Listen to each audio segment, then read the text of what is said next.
Welcome to Shop Strategy, powered by Growth Suite. Growth Suite helps you run smart discount campaigns on your store. You can test it for free on your Shopify store. Today, we're tackling something that's, well, a huge challenge for pretty much anyone with a Shopify storefront.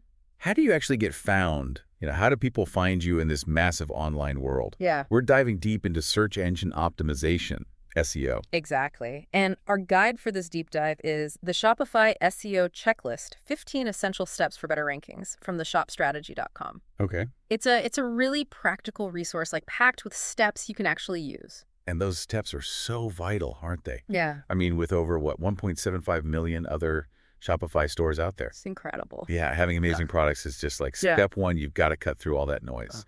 This deep dive is powered by Growth Suite. Growth Suite helps you to run smart discount campaigns on your store. Test it for free on your Shopify store. And what's really interesting is the potential reward, for getting SEO right. Yeah. The checklist actually mentions examples, stores seeing 200% or even more growth in just organic traffic. Wow, 200%. Yeah, that's a massive influx of potential customers and, importantly, without constantly needing to pump more money into ads. Absolutely. So, Right. okay, our mission for you, the listener, today is really to pull out the most impactful, actionable advice from this checklist. Right. We want to equip you with the knowledge you need, but without you feeling totally overwhelmed by all the SEO jargon. We're going to focus on the bedrock stuff, technical SEO, and then how to optimize your actual pages. That's the on-page SEO. Think of it like building a solid foundation first, and then making sure your shop window looks really, really appealing. Perfect analogy. So let's start with that foundation, the technical SEO. Yeah. The article rightly says this is fundamental. It's the base layer. If your site isn't technically sound for SEO, all your other efforts like content and keywords, they just won't work as well. We're talking about making sure search engines can, easily crawl and understand your site and that people visiting have a smooth experience. Okay, let's lay that foundation then. Starting with site structure, how the website's actually put together. The checklist really emphasizes creating a logical URL hierarchy. Why is having clear web addresses so important? Well, think of your URL, the web address, as like a first impression in the search results. A clear, descriptive URL like products organic cotton t-shirt kind of builds trust before anyone even clicks. It signals exactly what's on the page. Right. Versus a jumble like products 1232. It's meaningless, right? Right. To users and search engines. The article even gives this really compelling example. A fashion retailer saw a 34% jump in organic traffic. 34%.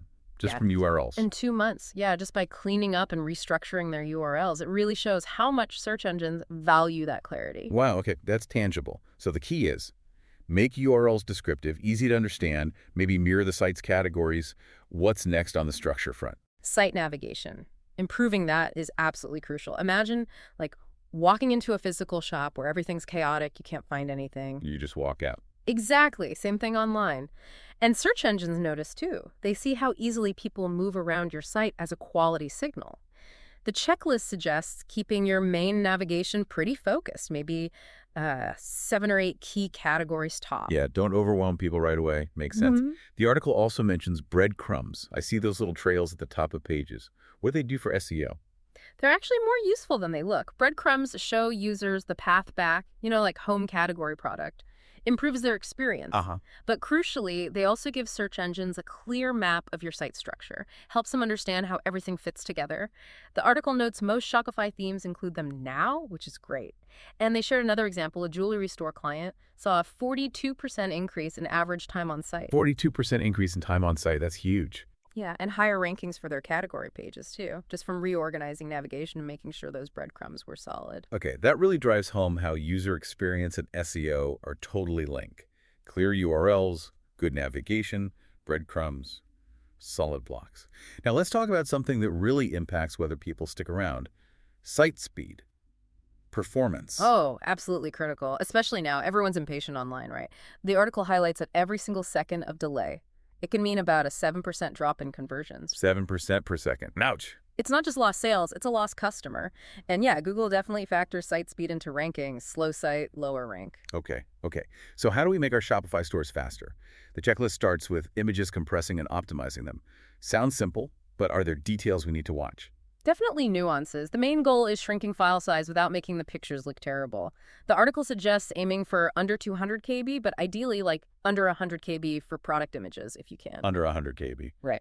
Tools like Tiny PNG or Squoosh are great for this. Yeah. Also, picking the right file format matters. JPG for photos, PNG if you need transparency. Okay. And even specifying the image dimensions in your theme's code can help browsers load things faster. Good practical tips. Ah. What about other technical things that slow sites down? HTTP requests. Sounds a bit complex. Yeah, it sounds technical, but think of it like this. Every element on your page, an image, a button, some text, is like a separate delivery request to the server. Ah. The more deliveries needed, the longer it takes for the whole page to show up.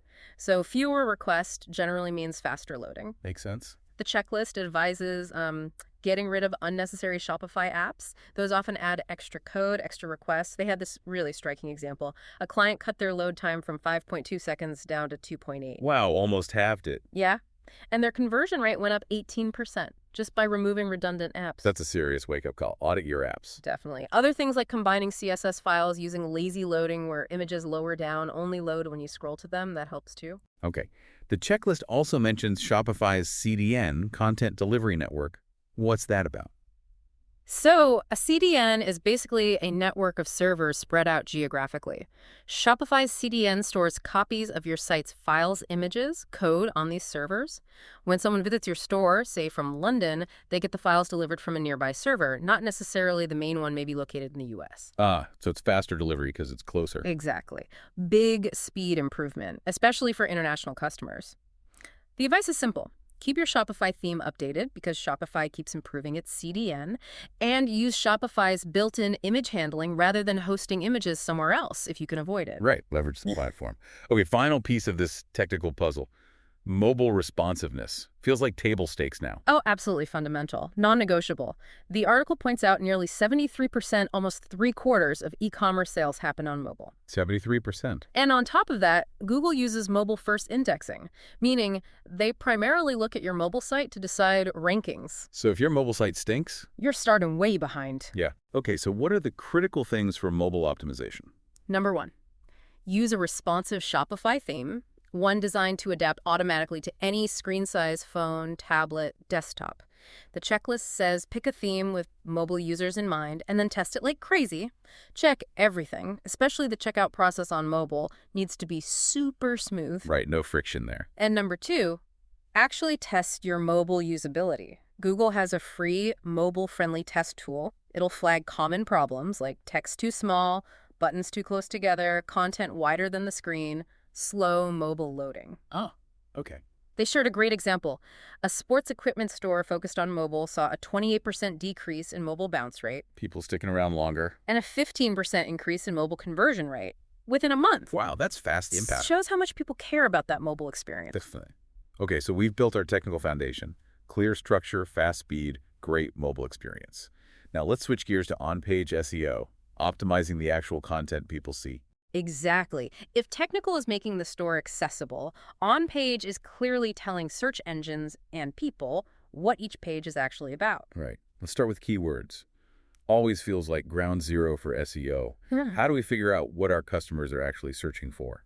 Yeah, the article really stresses understanding customer language. It's not just about finding high-volume keywords. It's about identifying the specific terms people use when they're looking to buy what you sell. So how do we find those? Well, look at your competitors. What are they ranking for?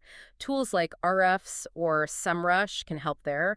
Also, find those long-tail opportunities longer, more specific phrases like waterproof hiking boots for wide feet. Very specific. Yeah, they often show higher intent to buy. And think about search intent. Are they just researching, comparing, ready to purchase? Different keywords match different intent. That's a great point. Matching keyword to intent. What tools can help us dig into this research? You don't need a huge budget. Google Keyword Planner is free, though a bit limited now. Still useful.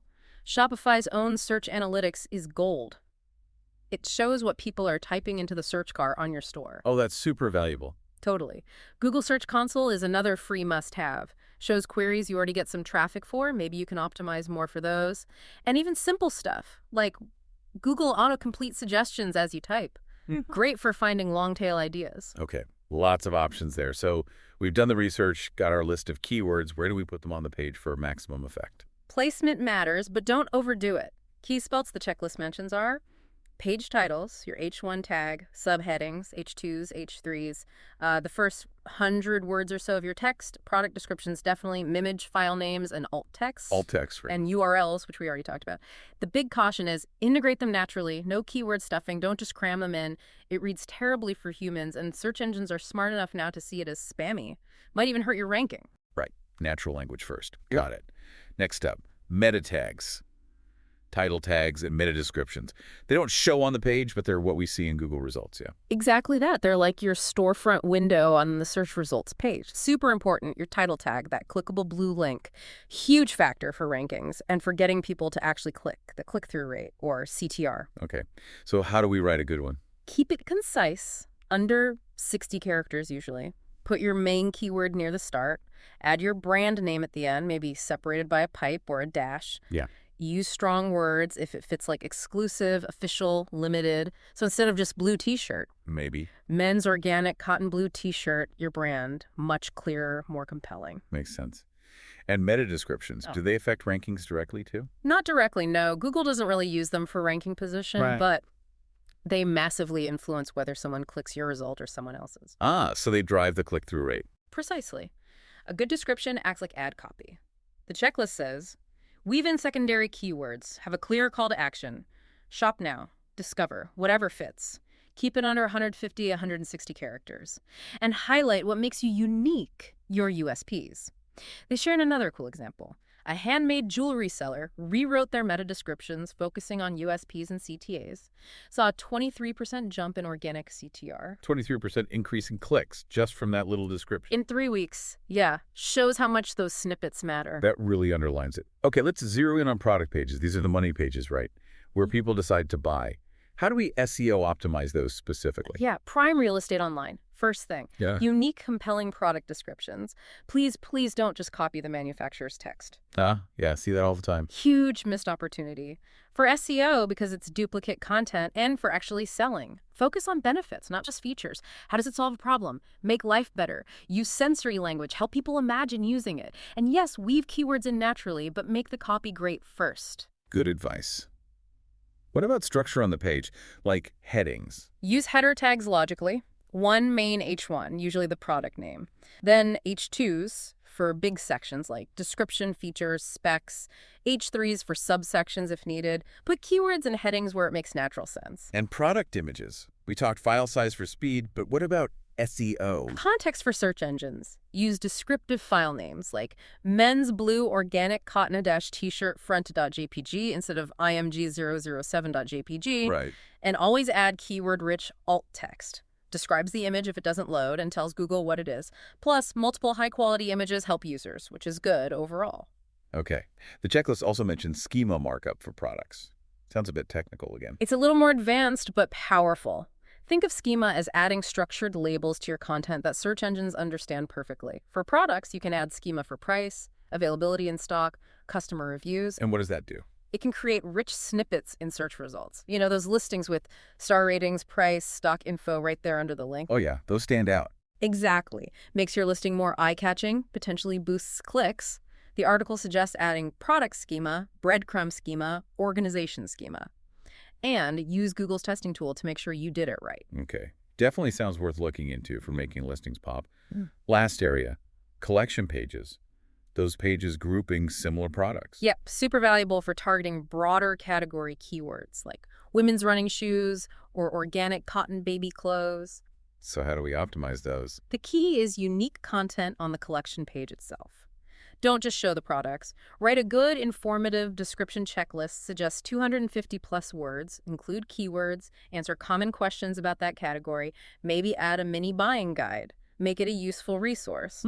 Treat it like a mini landing page for the category. Exactly. And use internal linking strategically. Link from the collection page to related collections or top-selling products within that collection. Use keyword-rich anchor text for those links. Anchor text being the clickable words. Right.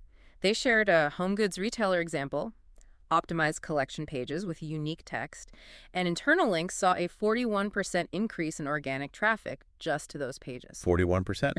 Another big number. Shows the power of optimizing those category hubs. Okay, so just to recap this whole deep dive, powered by Growth Suite. We've covered the crucial technical stuff: site structure, making it fast, making it work great on mobile. Yep, foundation. And then the on-page optimization, smart keyword use, compelling meta tags, and really dialing in our product and collection pages for search engines and for our actual customers. This deep dive was powered by Growth Suite. Growth Suite offers unique and beneficial features like AI-powered discount optimization and personalized campaign delivery to help you increase sales and revenue. And really, the big takeaway, I think, is consistency. SEO isn't a one-time fix. You implement these things, monitor, tweak. Yeah. It's ongoing. Absolutely. So here's a final thought for you, the listener, to mull over. Based on everything we talked about today, what's maybe one small, actionable thing you could implement on your Shopify store, like right now, today or tomorrow, that you think might actually yield some surprising results in the next few weeks? Good question. Sometimes those small changes add up, right? Thanks for joining us for this deep dive on shop strategy, powered by Growth Suite. Growth Suite offers unique and beneficial features like AI-powered discount optimization and personalized campaign delivery to help you increase sales and revenue.